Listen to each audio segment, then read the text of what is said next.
Tengo el honor de dirigir unas palabras a nombre de mis compañeros y compañeras galardonadas y haré una efeméride de lo que significan las universidades y lo que significó el Día del Abogado históricamente.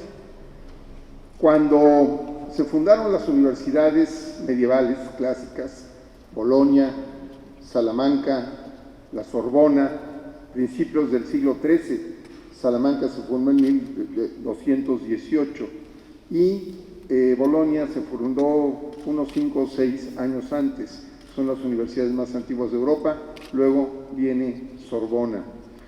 Y se fundaban siempre por bula papal, era un acuerdo del Papa, se fundaba con una bula que creaba todo un esquema, y las bulas papales siempre decían cuáles iban a ser las facultades mayores y las facultades menores. Las facultades mayores eran 2, cánones y leyes, o leyes y cánones, y la facultad de filosofía. De hecho, todavía en las tradiciones europeas, el título de doctor, de la materia que sea, se significa como PhD, doctor en filosofía, que era la facultad mayor. Y decían las bulas: estudiad cánones y leyes y filosofía, y lo demás se os otorgará por añadidura. Vean ustedes la importancia que tenía el estudio del derecho en las universidades medievales, en la conformación de las sociedades medievales. Y esto se estudiaba desde luego en latín, que era la lengua franca de Europa, era el idioma que todos los eruditos, las personas sabias, debían estudiar y aprender.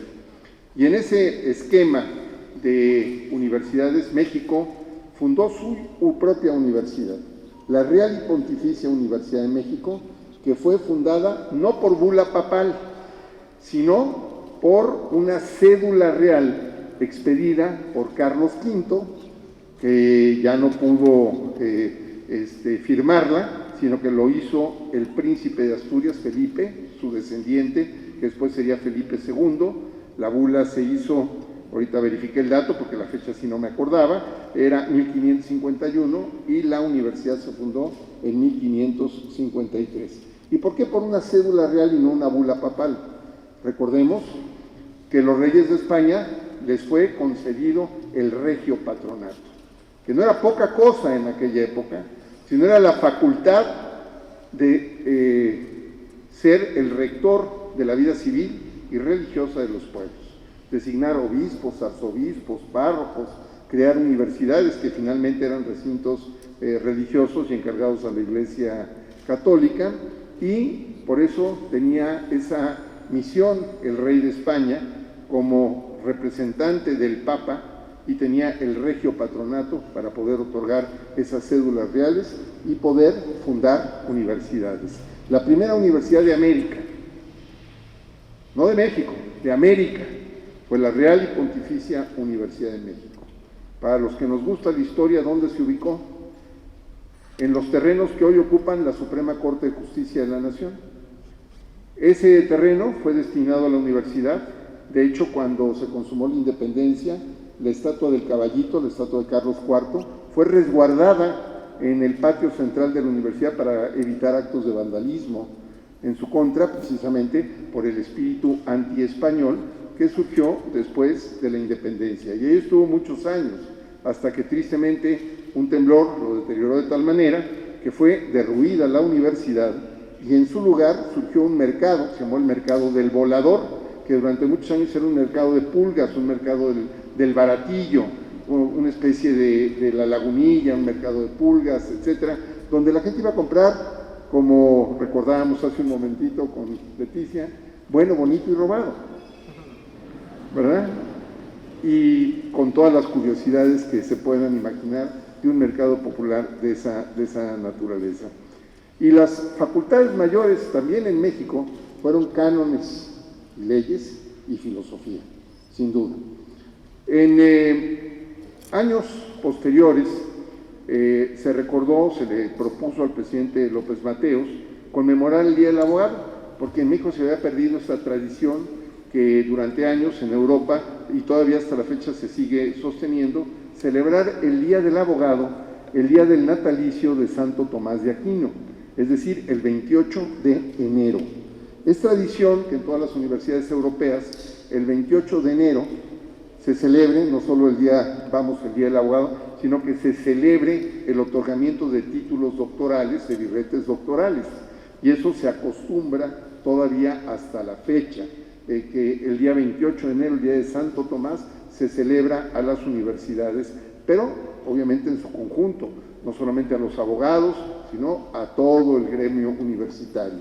Y en las universidades europeas, por ejemplo, la Complutense, Salamanca, es el día en el que se otorgan los birretes para el rey de España, otorga el birrete, se imponen los atributos del doctorado y se conservan esas grandes tradiciones que Salamanca heredó a la Real y Pontificia Universidad de México, pero que con el tiempo se fueron perdiendo. Y por eso en México, en los años 60, le planteó un grupo de abogados encabezados por Federico Bracamontes, director del Diario de México, al presidente López Mateos la posibilidad de celebrar el Día del Abogado, y desde entonces se conmemora en México el Día del Abogado. La tradición medieval era muy interesante, muy bonita, porque involucraba no solamente a la comunidad universitaria, que era muy selecta, sino también al pueblo. Si han visitado la Universidad de Salamanca, se van a encontrar que hay un claustro viejo, obviamente, y un claustro nuevo. Y en el claustro viejo todavía se conservan algunas cosas, recuerdos, el Víctor, que es el Víctor. Pues cuando una persona iba a presentar su examen doctoral, la noche anterior la pasaba en capilla, es decir, orando en una capilla, y te llevan a visitar la capilla, donde los ponían ahí en ayunas, a reflexionar, a hacer penitencia, a velar armas, porque al día siguiente iba a ser el examen doctoral. Y llegaban a este lugar, a un paraninfo. ¿Por qué era el paraninfo? Porque donde estaban las ninfas, donde estaban las musas, ¿verdad? Y donde iba a ser iluminada esta persona, con un sello siempre en medio, con la figura del Espíritu Santo, y se tocaba el Veni Creator, para llamar al Espíritu Santo que iluminase al sustentante, al doctorante, y a los que los iban a examinar, a los sinodales. Y hecho lo cual, empezaban las ceremonias, empezaban las preguntas, y finalmente el alumno era aprobado o reprobado. Si era aprobado, salía por la puerta de la gloria. También ustedes, si visitan Salamanca, van a encontrar cuál es la puerta de la gloria. Esa es la puerta de la gloria. Y si no aprobaba, salía por la puerta de los burros, es decir, por la puerta donde llegaba el bastimento, la comida, todo lo que necesitaba la universidad para subsistir, que era donde llegaban las acémilas, los burritos con la comida. Bueno, pues salía por la puerta de los burros. Y ahí se le llega la tradición de que a los que no saben se les llame burros, ¿verdad? Se les llame burros. Y eran apedreados por el pueblo, porque se enojaba el pueblo porque no habían aprobado su examen doctoral. Va a decir, hombre, qué exagerados, nada más no pasé y ya. Bueno, hoy simplemente te hubieran dicho, estudia más, muchacho, y la próxima nos vemos. Pero entonces se acostumbraba que si el alumno aprobaba, ofrecía una comida y una corrida de toros al pueblo. Y con la sangre del toro muerto, llegaba al claustro y ponía su Víctor, es decir, vencí. Y ponía la B de la victoria, es decir, vencí. Y ponía su Víctor y su nombre. Y ahí se conserva todavía la tradición. Los que presentan exámenes doctorales en Salamanca pueden, ahora ya con pintura vinílica, pagar su cuadrito y colgarlo en las paredes del claustro. Te lo cobran con sangre, pero no es lo mismo que la sangre del toro. Y esas grandes tradiciones universitarias, que hoy es bueno recordarlas porque nos llevan a otras épocas que no debemos de perder de vista. Inclusive había una tradición muy interesante que los estudiantes usaban grandes sombreros con un símbolo, el símbolo del estudiante internacional. Todavía en Europa se acostumbra el programa Erasmus, que es un programa de rotación internacional de alumnos, todavía tiene el símbolo de una cuchara y un tenedor cruzados, una cuchara y un tenedor.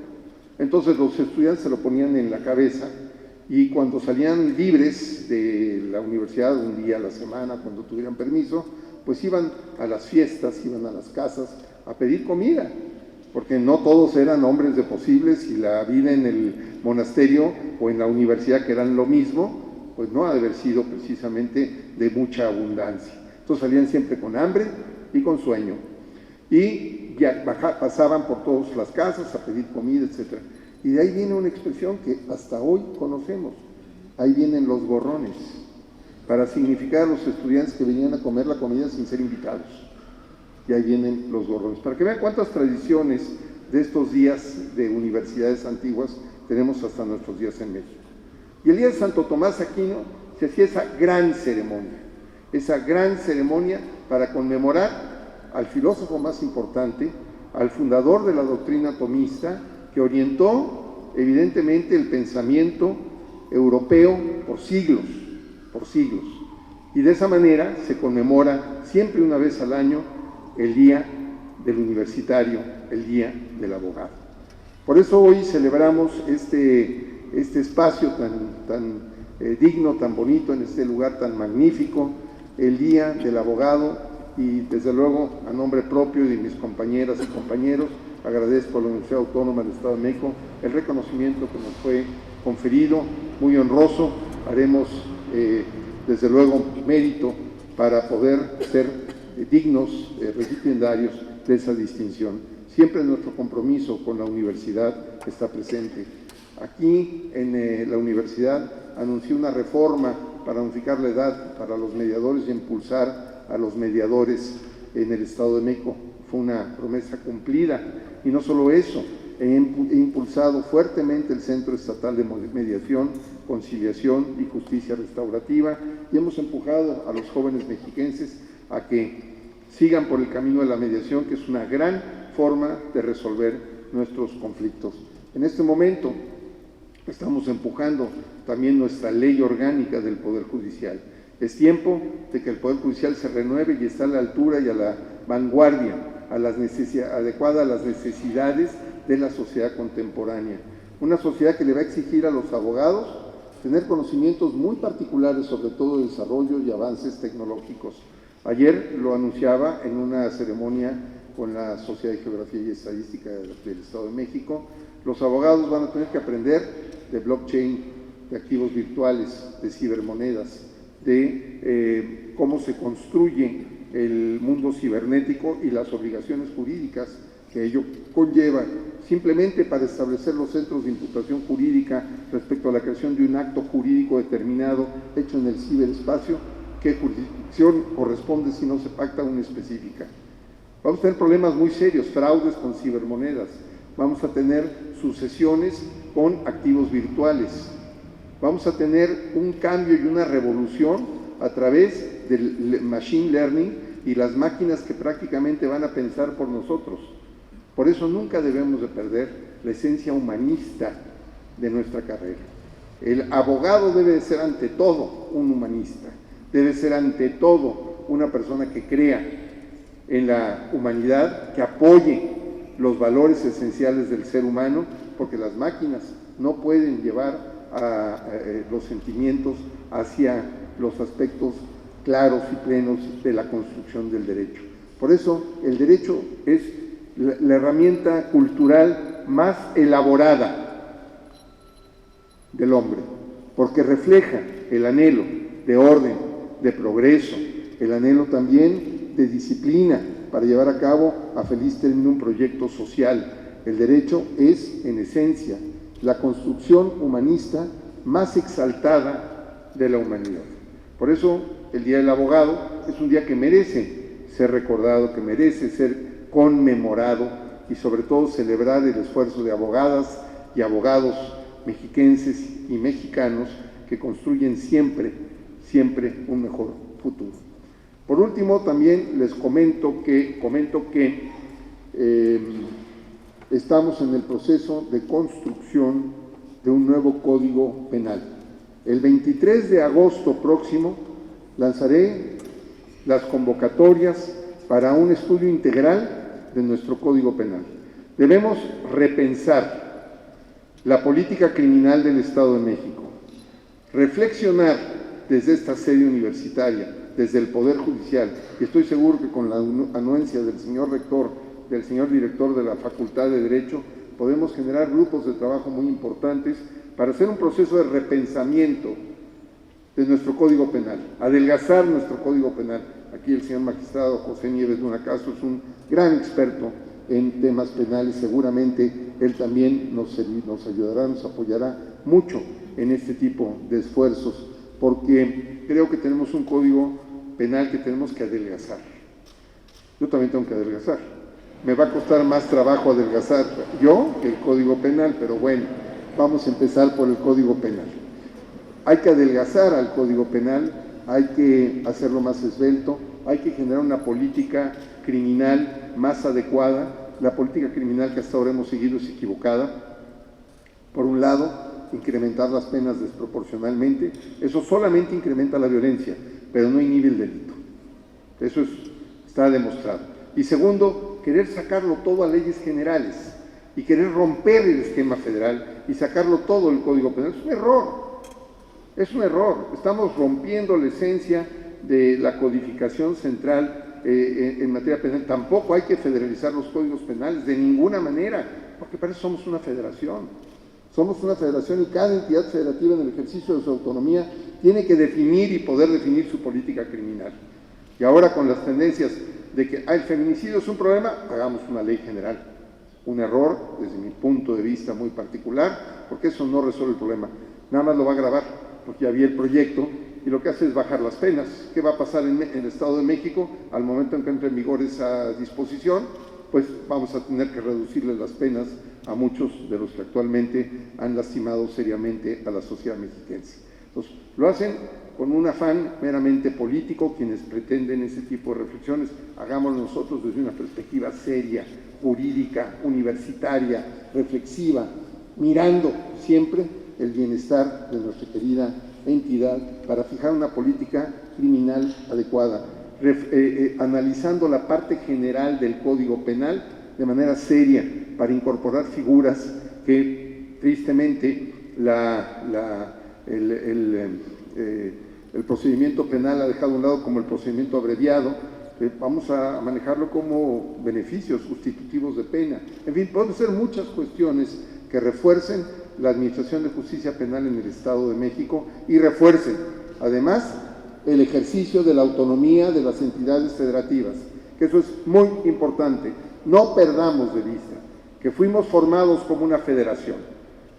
No centralicemos la federación, federalicemos los aspectos que correspondan al ámbito competencial de la federación, pero respetemos el ámbito competencial de las entidades federativas.